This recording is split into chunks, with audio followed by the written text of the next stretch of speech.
Welcome to NZCER's webinar of New Ways to Use Your Assessment Information. This webinar is designed to help you use the data you gather from the PATs diagnostically as well as evaluatively, and describe new ways of measuring progress and achievement. One of the most important things to understand is how the PATs were designed, because understanding the framework they're based on will provide you with new ways to interpret your data. Once you understand the intention behind the assessment design, your analysis becomes more focused and you'll begin to gather more relevant data for actual learning needs. Let's just begin by putting the PATs in perspective. The assessments are only one of the ways you gather evidence of student achievement. The data you gather through them sits alongside a range of other evidence that you use to identify learning needs. It is important that the PAT data is dissected and discussed in light of what the teachers already know about the students and the programs of teaching and learning. Further to that idea is becoming purposeful with any assessment you choose, including the PATs. The New Zealand curriculum provides schools with the freedom to make their own informed decisions for assessment, to be able to answer these two simple questions: what is working well and why, and what is not and needs to change. If these questions inform the decisions you make in your assessment practice, and you ask, how do we achieve these two important things, you'll have a kickstart for reflecting on how the PATs can contribute to both in your school's assessment practices. According to Dingle and Parr, in Chapter 7 of Weaving Evidence, Inquiry and Standards to Build Better Schools, there are two reasons for gathering student achievement data. One is diagnostic and development focused, finding out about students' strengths and learning needs, therefore the teaching needs. And the other is evaluative, to assess the overall effectiveness of programs and interventions. By the end of this webinar, we hope to demonstrate both to you with new ways to use the information from the PATs. This figure comes from the mathematics manual, and you'll find one in each of the other subject manuals. It's very useful for understanding how the assessments were designed. NZCER developed all of the standardised assessments using the RASH measurement scale, which provides a metric to measure progress and achievement from year 3 or 4 to year 9 or 10, depending on the subject. Understanding how the scale works is crucial for getting good diagnostic information from the assessments. The scale for each subject represents a continuum, in essence the development of knowledge and skills in that subject. You can use the scale to measure progress over several years. The questions can also be placed on the scale, depending on their level of difficulty. An important point to note is that the item's position on the scale has been determined from the trials of a large representative sample of students working in that curriculum area. That is, the difficulty range of the questions in any one test is important, as it encapsulates the average range of achievement possible in any one learning area. Another useful thing about the scale is its alignment with the New Zealand curriculum levels. The progressions of learning attached to the scale can be matched to the learning expected in each curriculum area. Therefore, once a child achieves a scale score, you can immediately find the level of the curriculum they're working in. The test items in the PATs have been designed by NZCER for New Zealand children in line with the progressions of learning in the New Zealand curriculum. In mathematics, each item targets a particular mathematical idea and a level of difficulty. Each multi-choice selection has been carefully constructed to assist teachers to reflect how students might think and approach the mathematical idea being tested. This is the same design for all of the questions in all of the assessments. Each item has its own position on the scale for the level of knowledge and skill that is required to answer it.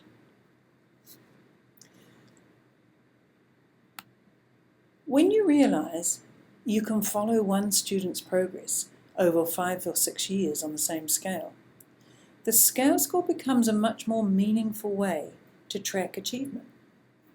Moving up the scale indicates an increase in skill level in the subject for the student, plus a student will achieve a scale score in whatever term they are tested.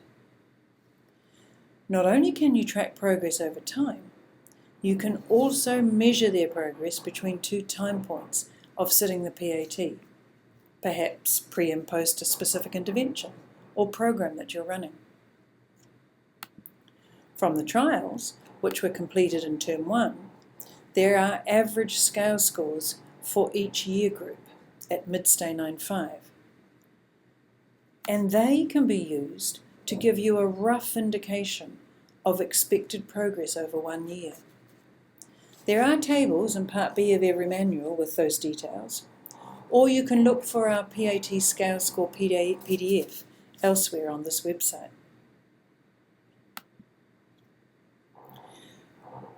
All of the assessments designed by NZCER were designed to be assessments of subject learning. And because the scale itself is not confined by year levels or terms, schools have the freedom to choose who sits what test, when they sit it, and how often. Purposeful use of the assessment means schools can ensure they use relevant data to assist planning and programming.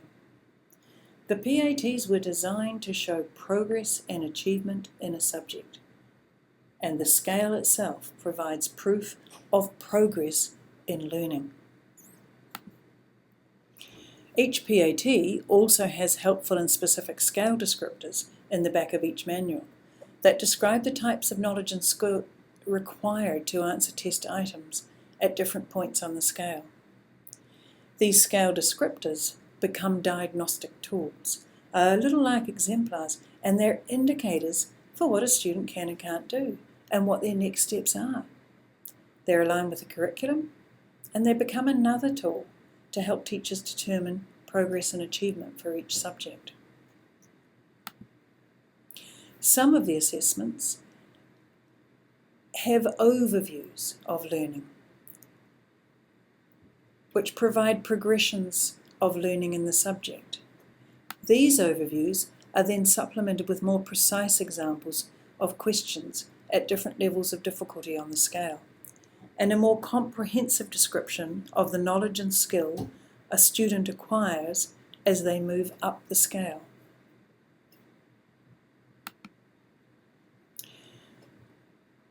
When a student achieves a scale score, it is indicative of where the student is in their learning progression on the scale. No test can exactly pinpoint a student's achievement in a subject, and each scale score always has a margin of error attached to it.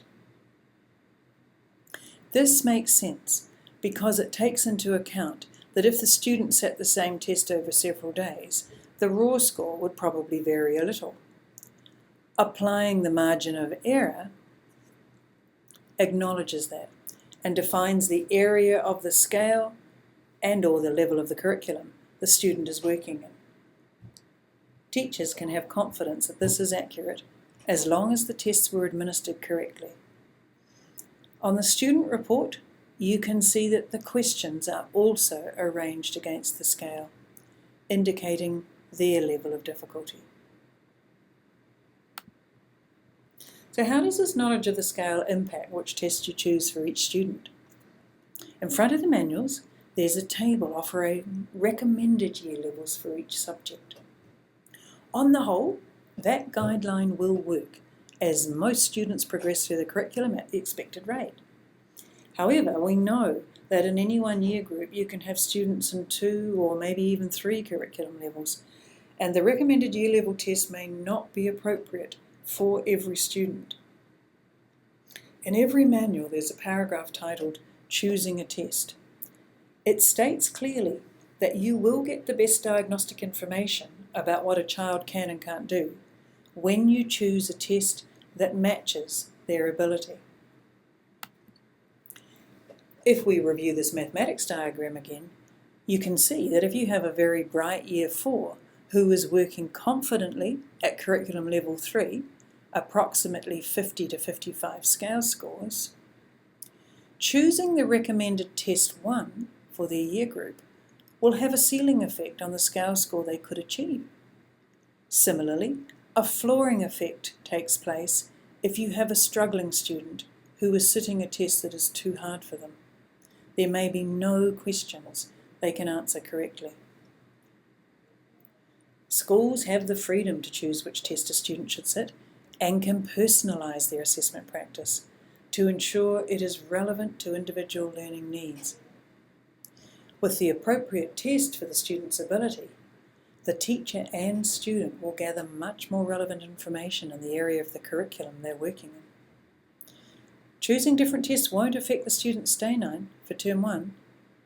Remember though, schools have to be careful when interpreting stay nines in Terms 2, 3 and 4.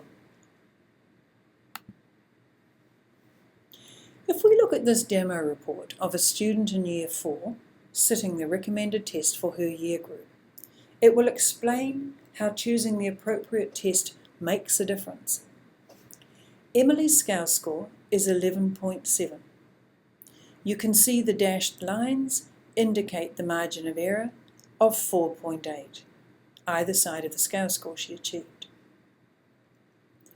Using the scale descriptors in the back of the manual, we can see that a scale score of 11.7 means she's working in the area of a level 1. Her teacher would know this already, and it isn't necessary to test Emily to find this out, which means there's no evaluative purpose. This test is too hard for Emily. You can also see from her individual report that there is little or no diagnostic information about her achievement in the results.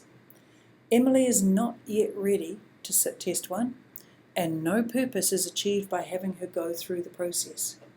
It could, in fact, be detrimental to her attitude to the subject. In summary, the PATs were designed to be progressive assessments of learning in any one subject. Because of this intention, schools have the discretion to adopt assessment practices which personalise the use of the assessments. This will ensure that the information they gather and use is relevant to the students in front of them at any one time. If any questions have emerged from watching this webinar, please don't hesitate to get in touch with me through the details on the screen. This webinar can also be run personally as a staff meeting or for professional development, either remotely or face-to-face, where participants are encouraged to comment and ask questions, and the opportunity is available to use your own data. Thank you.